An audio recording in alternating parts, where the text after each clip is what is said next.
Hello and welcome to MySecurityTV and our Tech and Sec Weekly. My name's Chris Cubbage. I'm the editor with MySecurity Media. Today we're crossing to Orlando, United States with Rob Allen, Chief Product Officer with ThreatLocker.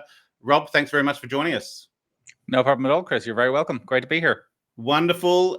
This is in the lead up to Zero Trust World in Orlando, the 19th to the 21st, I think, or 22nd of February. We're actually going to be there as media partners as well. So really looking forward to getting over there. I think it's a good segue into introducing ThreatLocker, particularly for the Asia Pacific region as well. But yeah, just an introduction to ThreatLocker, Zero Trust in particular. And then we're going to sort of cover off on your general observations as this is the start of 2025. Sure. Well, ThreatLocker, as you said, it's a zero trust endpoint security solution. Takes a slightly different approach to the problem of cybersecurity to most of the tools that are out there. One that I would think is actually quite close to the hearts of you guys in Australia because of your Essential 8. And some of the controls that the Essential 8 mandates are things that we can very much offer. So believe it or not, Australia's it borders between our second and third biggest market in terms of customers, which is phenomenal. And it's completely organically, it's grown. As I said, there is a requirement there. You guys need what we do. And as a result, we have a huge amount of customers in that part of the world. Well, being the Chief Product Officer, and it's one of those things with Zero Trust, some people even become so anti-Zero Trust because it's one of those terms that people use a lot or overuse it in that respect. It's a buzzword. Yeah. Maybe just talk us through sort of how you sort of go through the principles of Zero Trust. You do all sort of key what they call them, pillars or principles of Zero Trust. Yeah, I take it from a client's perspective, you're covering all of that. Well, what I would say is a lot of people like to call themselves zero trust. As you said, it is somewhat of a buzzword. I like to keep it really simple. The principle that we apply is one which is basically default deny.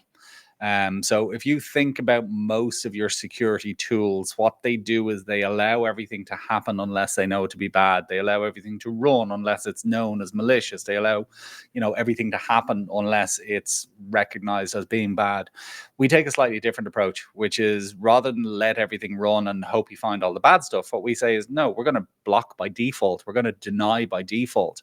So whether that's a piece of malware, a piece of ransomware, a remote access tool, something like AnyDesk or WinRAR. I mean, we've seen cyber attacks that have utilized tools like WinRAR and 7-Zip. Now, when you think about it, it actually makes sense because WinRAR has all the fundamentals of ransomware. I mean, it can encrypt data, it can delete data, it can transfer data. Realistically, if you're an attacker, that's all you need to be able to perform an attack. So why would you let something like WinRAR run on any machine in your environment? Why would you let AnyDesk run on any machine in your environment? So as I said, rather than trying to detect all bad things, we block by default. So we allow what needs to run and block everything else. Now, there's a couple of other areas we apply that same principle in, which is default deny. We do what we call ring fencing, which is really interesting and really cool, which is we can control what things can do when they're running. So not just what can run or what can't run, also what things are allowed to do. So like, block PowerShell from accessing the internet or stop Office from calling PowerShell, or, I don't want curl to be able to exfiltrate data because, again, curl is commonly used for data exfiltration. It's on every Windows machine. And it's, as I said, it makes sense if you're a bad guy to use it. But why would you let curl access the entire internet? Why would you let PowerShell access all of your files? So again, deny by default, permit by exception. I should mention, by the way, that when we talk about deny by default, really important, the permit by exception is extremely important because the permit by exception is what lets your business run or your businesses run. Permit by exception is what allows me to use all the software on my computer. But all the other things that are out there, as I said, whether it be ransomware, malware, or any number of infinite number of applications that just I don't need to run, I'm not allowed to run, or I'm not able to run, or rather I can ask somebody for permission and a decision can be made whether It's or not also it's putting appropriate. parameters around that use, I suppose, things like time and location and those other things as well. That's a good sort of introduction into some of the observations. I think we always get pounded by sort of predictions for 2025 and sort of a review of 2024. But yeah, just generally, it's always good here in Australia to get a sort of not just the US, but a global perspective on general observations. You mentioned some ransomware there as well. Yeah, just well, we can go into your predictions or sort of outlook for 2025, but just general market observations at the moment, even from a client's perspective on what the client's pain points are. Well, it's funny because probably what our observations would be actually align with Microsoft's observations. So they released their digital defense report towards the latter end of last year. So the digital defense report 2024, and they had an entire section dedicated to ransomware. And the ransomware section had two really interesting takeaways. One was that over 90% of attacks, over 90% rather of successful attacks, so attacks that led to the ransom or to a ransom stage, leveraged unmanaged devices. So devices that weren't protected fundamentally were used or utilized as part of 90-something% of successful attacks. But the other really interesting piece was that 70% of attacks involved remote encryption. Right. And that was really interesting. So again, it's something unprotected, something rogue on the network being used to encrypt data on something that is protected.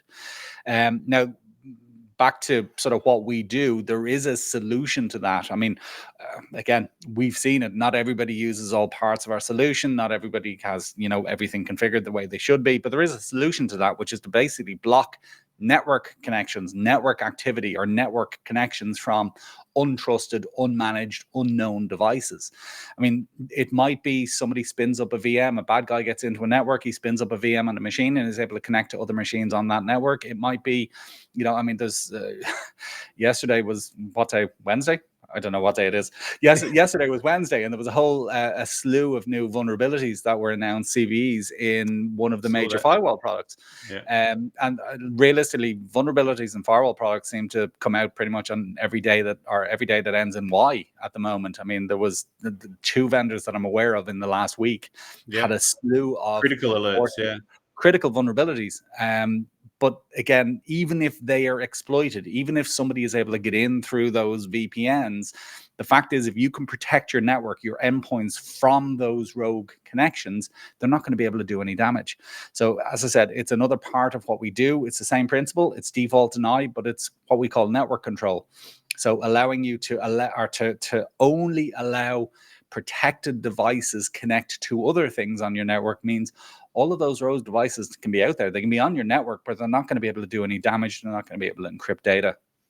Does that contribute to creating visibility? So when you do see these devices trying to connect, because often you're not aware that they're there, and it's not until they're trying to. So it's obviously it should be a legitimate use that they're trying to connect. And you go, oh, okay, we weren't aware of that device. Check it; it's legitimate. Okay, we'll let it activate. But I suppose it's also understanding. That applies to application control as well. So, I mean, step one in securing an environment is knowing what's there.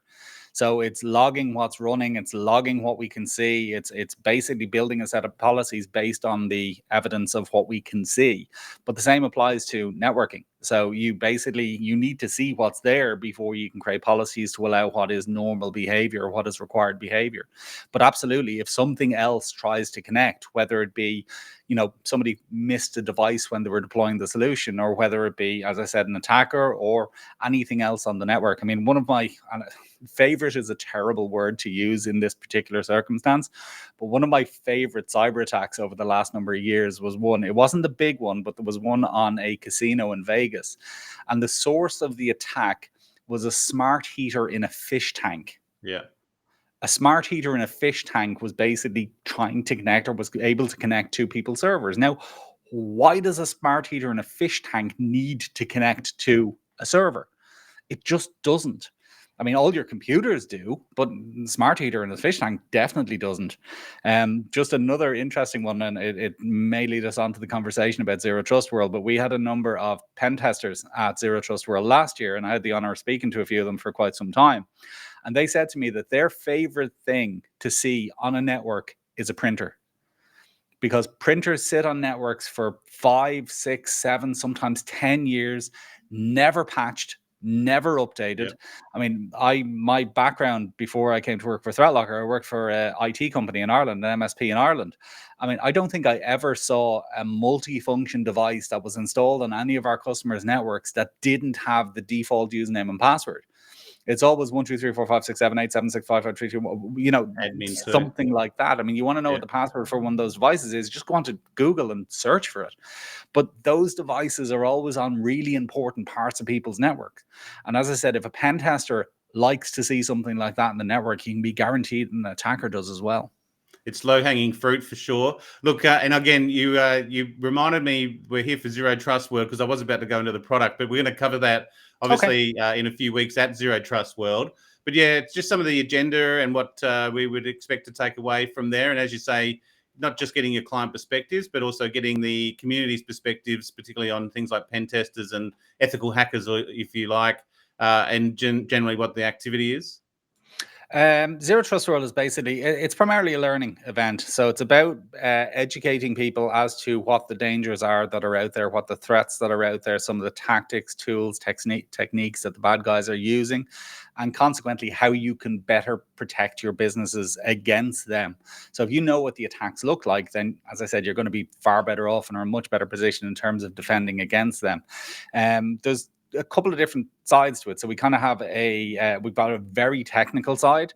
So for example, we do sessions on hacking with rubber duckies, for example, or we do sessions with, various other hacking tools. We've got interpreter classes, we've got you name it. So there's a lot of really technical stuff, and they're incredibly popular.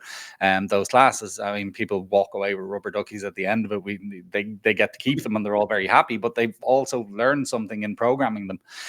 We do also have more general business focused stuff as well. So it's not all technical, or rather it's not only technical.